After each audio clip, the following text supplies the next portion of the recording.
L'invité de LC Première. Bonjour Alex, bonjour à tous. Cela fait des années que les non-indépendantistes s'entre-déchirent et que cette telenovelas politique a connu un énième rebondissement lors des dernières législatives avec la création de la plateforme. Un amalgame ou fusion des partis de la droite locale au sein duquel l'amour est réapparu, le Rassemblement Calédonien Ensemble, le MPC et tous Calédoniens. Tous les partis, eh bien non, les Républicains calédoniens en sont exclus malgré un groupe au Congrès.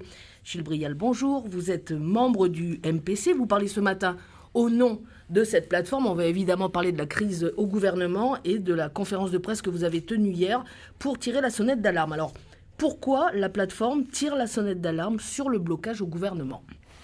Bonjour, alors parce qu'il y a des conséquences, c'est-à-dire qu'on peut croire que la Nouvelle-Calédonie peut fonctionner sans gouvernement mis en place, ce qui est vrai en apparence, mais ce qui ne l'est pas dans les faits.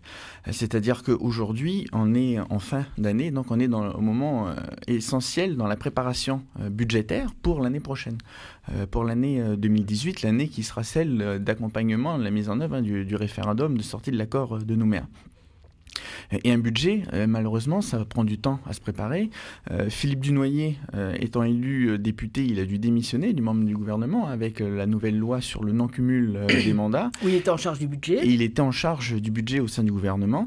Donc on a un gouvernement aujourd'hui qui n'a pas de président, donc qui n'est pas mis en œuvre. C'est l'ancien gouvernement qui agit, c'est-à-dire qu'on a 11 membres qui ont été élus, mais ce n'est pas les 11 membres qui ont été élus récemment qui gèrent la Nouvelle-Calédonie aujourd'hui, c'est les 11 membres précédents.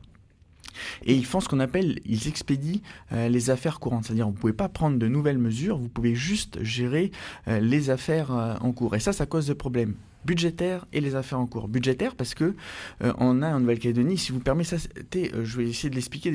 Oui, je voulais vous demander, de toute façon, c'était ma question suivante, quels étaient les risques réels pour l'économie ? On a en Nouvelle-Calédonie un fonctionnement particulier, c'est-à-dire qu'on a des collectivités, le gouvernement, les provinces et les communes, qui marchent par des budgets de répartition. C'est-à-dire que quand les Calédoniens et les entreprises calédoniennes payent des impôts, ces impôts sont récoltés par la Nouvelle-Calédonie et après, la Nouvelle-Calédonie va le redispatcher, donc va les répartir à l'ensemble des collectivités, aux provinces et aux communes et aux établissements publics. Et ça représente pour certains entre 70 et 90%, je dirais, de leur apport financier pour fonctionner. La province sud, par exemple, on fonctionne à hauteur de 70% avec ce budget de répartition. Quand le budget n'est pas voté, les collectivités vont fonctionner par coup, c'est-à-dire par à coup, c'est-à-dire qu'on va leur donner que 1/12 de ce qu'ils auraient dû percevoir.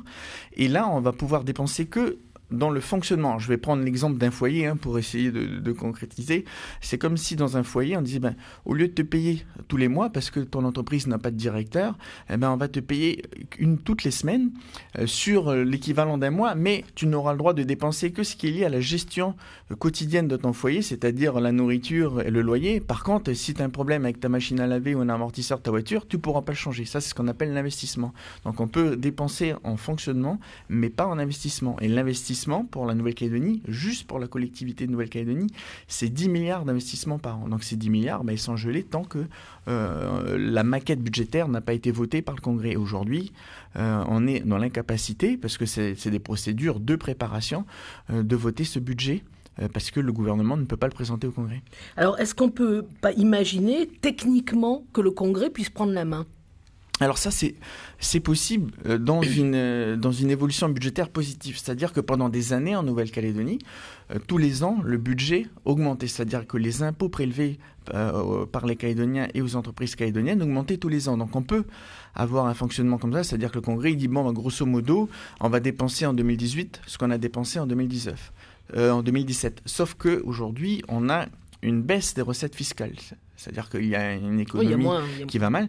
Et donc, du coup, il y a des choix budgétaires à faire. Il y a moins de revenus, donc il y a des choix budgétaires à faire. C'est-à-dire qu'on va devoir faire des coupes budgétaires, faire moins d'investissements ou moins de fonctionnement. Et ça, cet arbitrage-là, il ne peut être mené que par le gouvernement en s'appuyant sur ces directions. C'est-à-dire que c'est pas un élu du Congrès qui a la capacité de faire ses choix budgétaires. C'est bien là la problématique, c'est-à-dire que c'est pas uniquement le fait qu'on ne puisse pas voter, que le gouvernement ne puisse pas présenter de budget. Le problème, c'est qu'on a des recettes budgétaires en baisse et il n'y a que le gouvernement qui peut le préparer.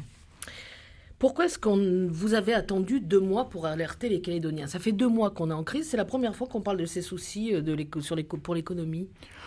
Parce que l'objectif, c'est pas d'affoler les Calédoniens. Le rôle d'un élu, c'est de mettre en place les conditions favorables au développement économique et à l'amélioration des conditions de vie des Calédoniens. Donc on a essayé de s'en sortir en pensant que certains allaient devenir raisonnables. Ce n'est pas le cas aujourd'hui, donc on tire la sonnette d'alarme aux Calédoniens, mais également à l'ensemble des dirigeants des collectivités calédoniennes. Mais est-ce que ce n'est pas une posture pour inquiéter justement les Calédoniens ?